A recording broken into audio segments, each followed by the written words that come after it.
आप देख रहे हैं न्यूज 24 एक्सप्रेस और मैं हूं नेहा परिहार आपके साथ। आइए रुक करते हैं आज के बुलेटिन की ओर। प्रदेश में कोरोना के बढ़ते संक्रमण को लेकर राज्य सरकार द्वारा कक्षा 1 से 9वीं तक की कक्षाएं 19 अप्रैल तक बंद करने के आदेश के तहत तारानगर शिक्षा विभाग के एसबीईओ बाबूलाल बुनकर व डॉक्टर अशोक जहांगीर तथा आरपी गोपाल सहारण ने तारानगर के शहरी स्कूलों का निरीक्षण किया। एसबीआई बुनकर व जहांगीर ने बताया कि राज्य सरकार के आदेशों के बाद भी बार बार काफी स्कूलों की उक्त कक्षाओं के लगने की शिकायत मिल रही थी। इसको लेकर आज गुरुवार को हमने शहरी क्षेत्र के स्कूलों का निरीक्षण किया, जिसमें कोई भी स्कूल में 1 से 9 तक कक्षाएं नहीं लगी। 10वीं से ऊपर की जो कक्षाएं लगी हुई थी उसमें सभी ने मास्क लगा रखे थे। कोरोना गाइडलाइंस का पूरे पालन के साथ कक्षाएं लगी।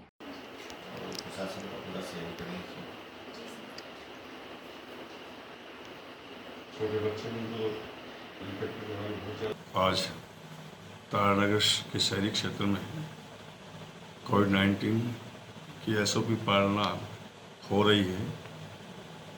इसको देखने के लिए समस्त शहरी और निजी विद्यालयों का हमारे कार्यालय के एसीबीओ डॉक्टर अशोक जहांगीर, आरपी गोपीराम जी ने सभी विद्यालयों का निरीक्षण किया। सभी विद्यालयों में कक्षा 1 से 9 की क्लासें संचालित नहीं हो रही हैं। सभी विद्यालयों में 10, 11 और 12 क्लास के छात्र जो आ रहे हैं उन सब के पास मास्क मिला।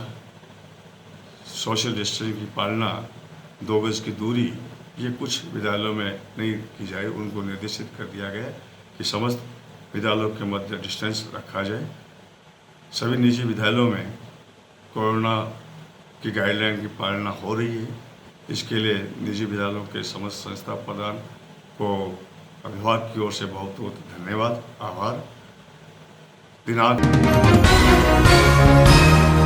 गुना जिले के म्योना क्षेत्र में एक मानसिक रूप से बीमार युवक ने अपने ही पिता पर कुल्हाड़ी से हमला कर दिया। घायल को जिला अस्पताल में भर्ती कराया गया, जहां उपचार के दौरान उसने दम तोड़ दिया। मिली जानकारी के अनुसार जमुना लाल नरवरिया का छोटा बेटा विनय नरवरिया उम्र 22 साल मानसिक रोगी बताया गया है और उसे घर में बांध कर रखा जाता था। रात में विनय घर से कहीं चला गया।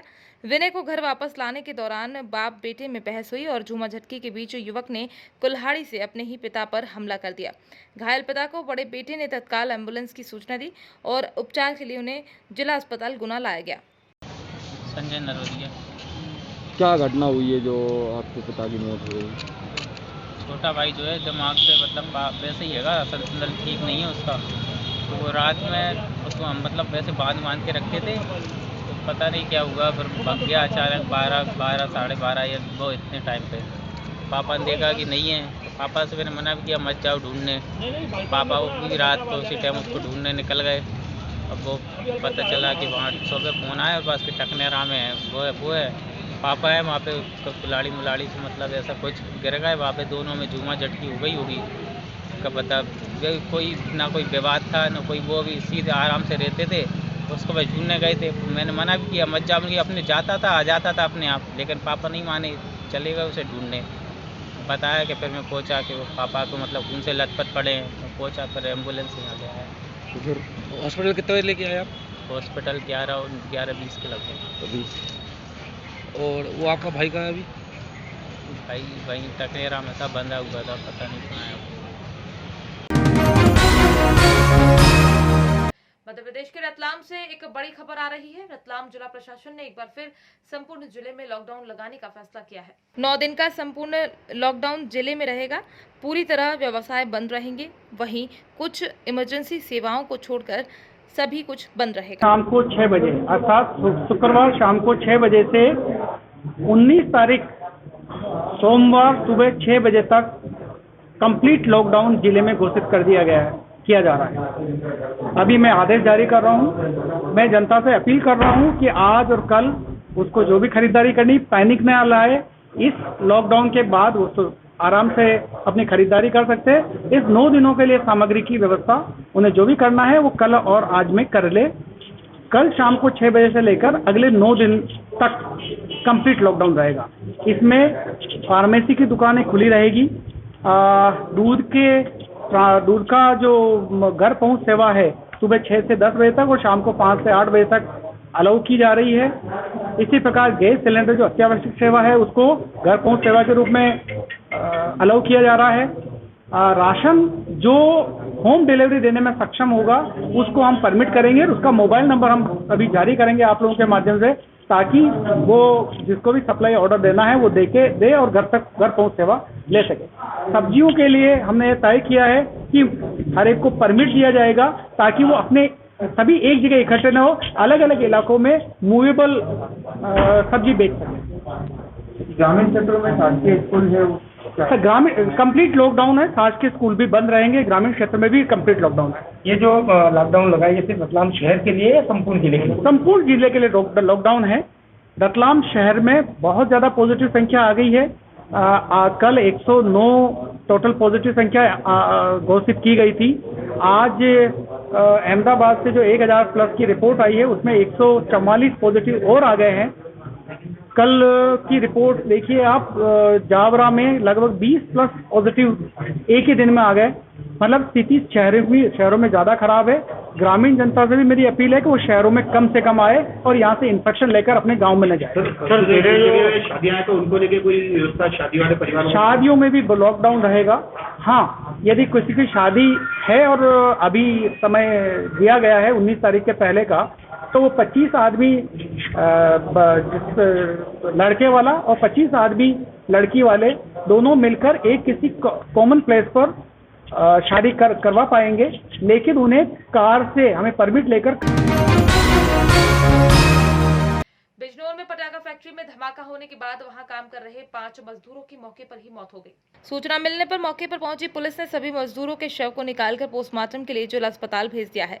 धमाका कैसे हुआ अभी इसकी जांच की जा रही है। बिजनौर के थाना कोतवाली शहर के बख्शी मोहल्ले में एक यूसुफ नाम के व्यक्ति के मकान में पटाखा बनाने की फैक्ट्री में काम किया जा रहा था। अचानक से केमिकल में धमाका होने के कारण वहां काम कर रहे 5 मजदूरों की मौत हो गई। तो क्या है पूरा मामला? बिजनौर जनपद के बिजनौर के आउटर पर एक मकान था एकांत में, किसका है तो उसका नाम बता दो। जहाँ पर 4-5 लोग काम कर रहे थे। बताया जा रहा है कि यहाँ केमिकल रखा हुआ है जो देखने से प्रतीत होता है कुछ पटाखे की सामग्री थी। अचानक उसमें आग लग गया, 5 लोग झुलस गए और उनकी मौके पर दर्दनाक और दुखद मृत्यु हुई। जो ठेकेदार था, जो इसको संचालन करता था, यूसुफ, इसकी गिरफ्तारी की जा चुकी है। डेड बॉडी को मौके से मोर्चरी के लिए पंचायतनामा के लिए भेज दिया गया है। यह भी बताया जा रहा है कि यह लाइसेंसी था। उन तथ्यों की जांच पड़ताल की जाएगी। कप्तान साहब कुछ झुलसे भी हैं इसमें? अभी तक मौके पर जो 5 लोग झुलसे थे जिनकी मृत्यु हो गई है और एक जो काम कराता था यूसुफ, उसकी गिरफ्तारी की जा चुकी है। उरई पंचायत चुनाव में असलहे की आपूर्ति को रोकने के लिए चलाए गए अभियान के दौरान पुलिस ने बुधवार को डकोर के जैसारी खुद से असलहा बनाने की फैक्ट्री पकड़ी है। पुलिस ने एक व्यक्ति को गिरफ्तार किया है। मौके पर 4 तमंचा, 315 बोर, 12 अद जिंदा कारतूस, 3 अद खोखा कारतूस, 315 बोर, 2 अदद तमंचा अर्धनिर्मित व 3 अदद कारतूस, 12 बोर, 1 अदद पुरानी देसी रिवॉल्वर, 1 अदद देसी बंदूक, 12 बोर असलहा बनाने के उपकरण बरामद किए। उरई सीओ सिटी संतोष कुमार ने गुरुवार को डकोर थाना परिसर में खुलासा करते हुए बताया कि पंचायत चुनाव में अवैध असलहों के बल पर गड़बड़ी करने के लिए असलहों की आपूर्ति रोकने के लिए सभी थाना अध्यक्षों को निर्देश दे दिए गए हैं। का आदमी जैसारी खुर्द का असलहा फैक्ट्री चलाते थे, ऐसी पुलिस को सूचना मिली और उस सूचना पे पुलिस ने छापेमारी करके इनके यहाँ से अवैध असलहा बनाने की फैक्ट्री को पकड़ा है, जिसमें 4 तमंचे बने हुए और 3 अर्धनिर्मित, 12 कारतूस मिले हैं 315 बोर के और 3 कारतूस मिले हुए हैं 12 बोर के और 3 कारतूस जो है इनके चले हुए हैं। ये सारी चीज़ें और सारा असलहा बनाने का, इनका तमंचा बनाने का जो सामान है उसको बरामद किया है पुलिस ने। एक राइफल भी बरामद हुई है? हाँ, एक पुरानी राइफल भी बरामद हुई है और एक रिवॉल्वर पुरानी बरामद हुई है। पकड़े गए अभियुक्त कोई आपराधिक इतिहास पे? हाँ, ये इनका आपराधिक इतिहास रहा है। 2004-5 में आर्म्स से एक्ट के मुकदमे में ये जेल गए हुए हैं और बीच में इन्होंने काम करना बंद कर दिया था। फिर से जैसे ही पुलिस को सूचना मिली तो पुलिस ने तत्काल पकड़ के कार्रवाई की इन पर और सारा जखीरा बरामद किया। कहाँ सप्लाई करते थे ये लोग? कहाँ? ये निश्चित तौर पर पंचायत चुनाव के दृष्टि ये असलहे बन रहे थे विवेचना में हम ये इन बिंदुओं का भी जांच करेंगे कि कौन कौन लोग इनसे असलाह लेने वाले थे, कहाँ कहाँ ये सप्लाई करने वाले थे। सारे बिंदुओं पर गहनता से जाँच की जाएगी और जो भी आएंगे लोक प्रकाश में उन पर सख्त कार्रवाई की जाएगी। सभी आरोपी पड़ गए हैं और भी अभी तो फिलहाल इनके यहाँ से सामान बरामद हुआ है। विवेचना में जो भी लोक प्रकाश में आएंगे सब पे कार्रवाई की जाएगी। पकड़ने वाली टीम को क्या है? वो पुलिस अधीक्षक महोदय से इनको इनाम दिलवाया जाएगा।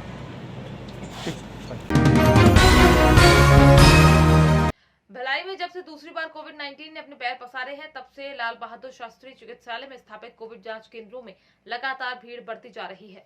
कोविड जांच कराने आए लोगों को बेहतर सुविधाएं देने जिला स्वास्थ्य विभाग एवं नगरपालिका निगम भिलाई तत्पर है, परंतु कुछ दिनों से इस अस्पताल में अव्यवस्थाओं का अंबार देखा जा रहा था, जिसमें अस्पताल परिसर में अंदर भारी मात्रा में वाहन की पार्किंग की जा रही थी, जिससे लोगों को आने जाने में काफ़ी दिक्कतों का सामना करना पड़ रहा था। साथ ही कोविड टेस्ट कराने के स्थान पर भी ना तो छांव की व्यवस्था थी और ना ही पीने के पानी की, जिसे देखते हुए नगरपालिका निगम भिलाई द्वारा इन सुविधाओं को बढ़ा दिया गया है। सर, लाल बहादुर शास्त्री अस्पताल में क्या व्यवस्था सुनिश्चित की गई है कोविड के पेशेंट्स को देखते हुए उनके सहयोग के लिए, ताकि उनको इधर उधर भटकना ना पड़े? देखिए, लगातार माननीय आयुक्त श्री ऋतुराज रघुवंशी के द्वारा सुपेला शासकीय अस्पताल का निरीक्षण किया जा रहा है और निश्चित रूप से व्यवस्था में परिवर्तन हुआ है।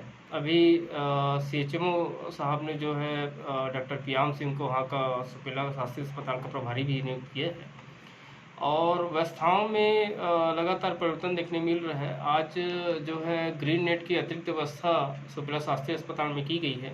आज से जो वाहन है, बड़े वाहन और छोटे वाहन, उनकी पार्किंग जो है वो बाहर होगी, जिससे अतिरिक्त भीड़ न लगे।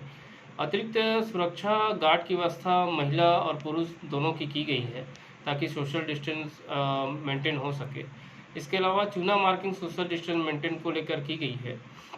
टीकाकरण केंद्रों में भी अच्छी व्यवस्था है, वहाँ पे स्टाफ की नियुक्ति जो है वो है। इसके अतिरिक्त में 2 काउंटर जो है सुपेला शासकीय अस्पताल में कोविड जांच के लिए लगाए गए हैं, जिससे भीड़ जो है वो नियंत्रित रहे।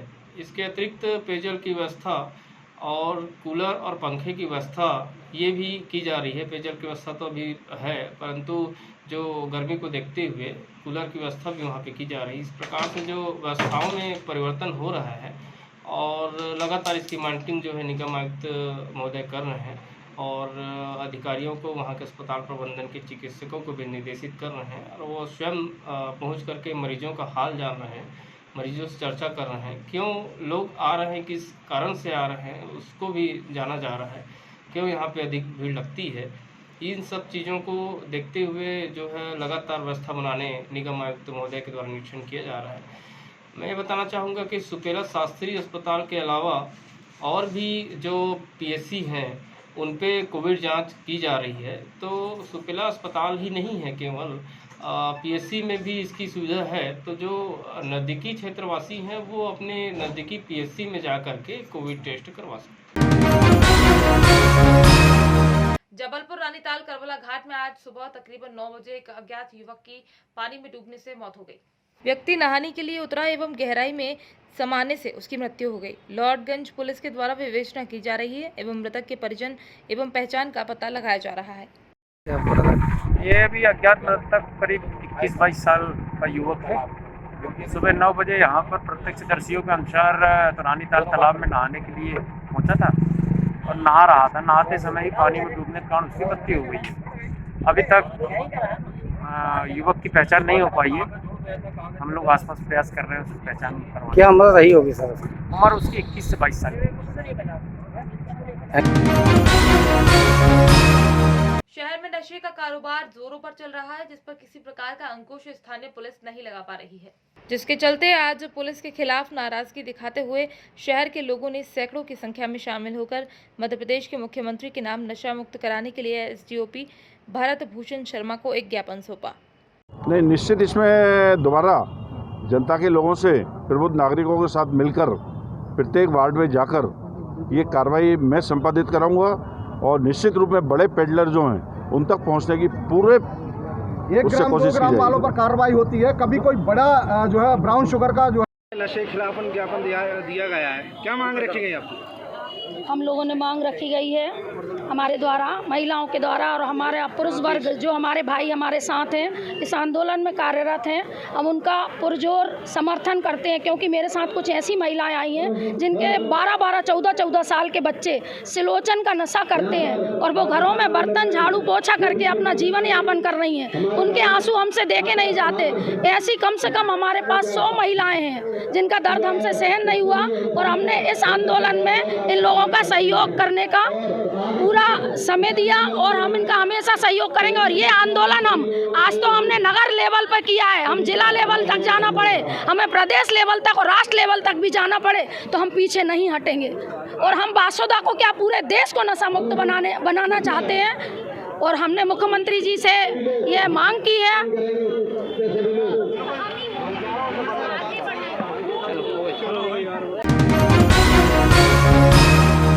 आज दिनांक 8 अप्रैल 2021 के प्रातः 6 बजे पुलिस अधीक्षक जबलपुर श्री सिद्धार्थ बहुगुना के निर्देश पर थाना बरगी अंतर्गत ग्राम तिखारी में अवैध शराब बनाने वालों को पकड़ा गया। उप पुलिस अधीक्षक मुख्यालय नगर पुलिस अधीक्षक गढ़ा श्री तुषार सिंह के नेतृत्व में क्राइम ब्रांच एवं पुलिस लाइन में पदस्थ अधिकारी कर्मचारी तथा बरगी पुलिस के द्वारा संयुक्त रूप से योजनाबद्ध तरीके से घेराबंदी कर दबिश देते हुए गांव के आसपास एवं जंगल में तलाशी ली गई तो कई स्थानों पर झाड़ियों के बीच में प्लास्टिक के लगभग 600 कुप्पों एवं 200 लीटर के 8 ड्रमों से कच्ची शराब तैयार करने हेतु लगभग 10,000 लीटर लाहन भरकर छुपाकर रखा हुआ माल बरामद किया गया। शराब पकड़ी गई, क्या मामला है, कितनी बीड़ी पकड़ी गई और क्या देखा अपन लोगों?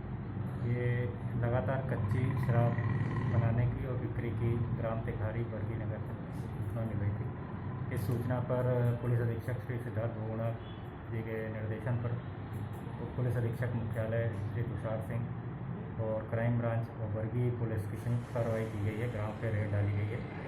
इसमें करीब 5,000 लीटर लाहन जो महुआ का है वो नष्ट किया गया है टीम द्वारा, और 3 प्रकरण जो है 34 लोगों के बरगी में पंजीबद्ध किए जाकर आप लोग 2 आरोपियों को पकड़ा गया है और 1 आरोपी अभी फरार है जिसकी कि अभी तलाश की जा रही है और प्रकरण पंजीबद्ध कर विवेचना की जाएगी।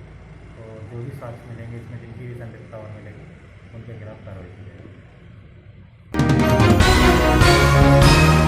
हमीरपुर जनपद के राठ सामुदायिक स्वास्थ्य केंद्र पर सैकड़ों की तादाद में महिला पुरुष तपती धूप में कोरोना वैक्सीन लगवाने के लिए रजिस्ट्रेशन करवाने को घंटों लाइन में लगकर अपनी बारी का इंतजार कर रहे थे। जबकि एक हफ्ते पूर्व लोग आसानी से वैक्सीन लगवा रहे थे, लेकिन सरकारी राशन की दुकानों में बिना वैक्सीन के राशन न मिलने की वजह से वैक्सीनेशन में लोगों की भीड़ उमड़ पड़ी। लेकिन अगर देखा जाए तो इस भीड़ में खड़ी महिला, पुरुष व सुरक्षाकर्मी बिना मास्क के नजर आए और सोशल डिस्टेंसिंग की जमकर धज्जियां उड़ी। जब इस संबंध में एसडीएम राठ से बात की गई तो उन्होंने बताया कि सोशल डिस्टेंसिंग व मास्क बहुत ज़रूरी है। लोगों को सरकार की गाइडलाइंस का पालन करना चाहिए, अन्यथा प्रशासनिक अमला सख्ती से गाइडलाइन का पालन करवाने के लिए मजबूर होगा। कहाँ से हैं? इतनी देर हो गई आपको लाइन में, कितनी परेशानी हो रही है? 9 बजे से अभी इनका कहना है कि सुबह 9 बजे से हम यहाँ लाइन में लगे और अभी तक कोई हमारा नंबर नहीं आया। सर, कोविड को लेकर जैसे कि नई कोई गाइडलाइंस आई हुई है, मास्क और सोशल डिस्टेंसिंग के लिए, इस दौरान में क्या करें?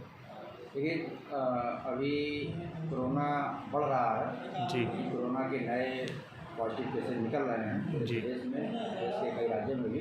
तो इसके लेकर उत्तर प्रदेश सरकार ने सतर्कता बरती है।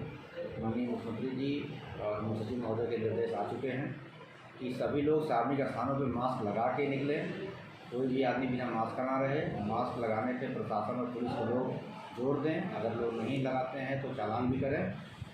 उद्देश्य यह है कि मास्क अधिक से अधिक लोग लगाएं ताकि लोग कोरोना वायरस के खतरों से बचें। और कोई भी कार्यक्रम, जो भी सार्वजनिक कार्यक्रम होने हैं भीड़ भाड़ वाले जी, उससे न्यूनतम संख्या के साथ किया जाए। अधिकतम 100 लोग, 100 से अधिक अगर भीड़ होती है तो उस कार्यक्रम की अनुमति नहीं दी जाए। तो इस प्रकार से जो भी गाइडलाइन सरकार की आई है अभी कोरोना को रोकने के लिए, उसका पूरा पालन कराया जा रहा है। सर, टीकाकरण को लेकर जैसा कि काफ़ी लंबी भीड़ उमड़ रही है, उस पर भी सोशल डिस्टेंसिंग और मास्क नहीं है।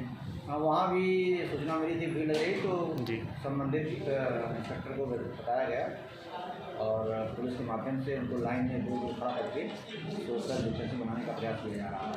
सर, जो सुरक्षाकर्मी वहाँ लगे हुए हैं वो भी बिना मास्क के नज़र आ रहे हैं। नहीं। अगर ऐसा है तो अभी मैं क्षेत्राधिकारी और इंस्पेक्टर को बताता हूँ जी। जब पुलिसकर्मी नहीं पालन करेंगे तो आम जनता क्या करेगी। अभी जी। तत्काल मैं क्षेत्राधिकारी और इंस्पेक्टर को बताऊँगा कि जितने पुलिसकर्मी हैं सभी मास्क में रहेंगे और साथ साथ जो आम नागरिक वहाँ पे हैं वो भी मास्क लगाएंगे, ये सुनिश्चित किया जाएगा। Thank you. आज के बुलेटिन में फिलहाल इतना ही। बने रहिए न्यूज़ 24 एक्सप्रेस के साथ। नमस्कार।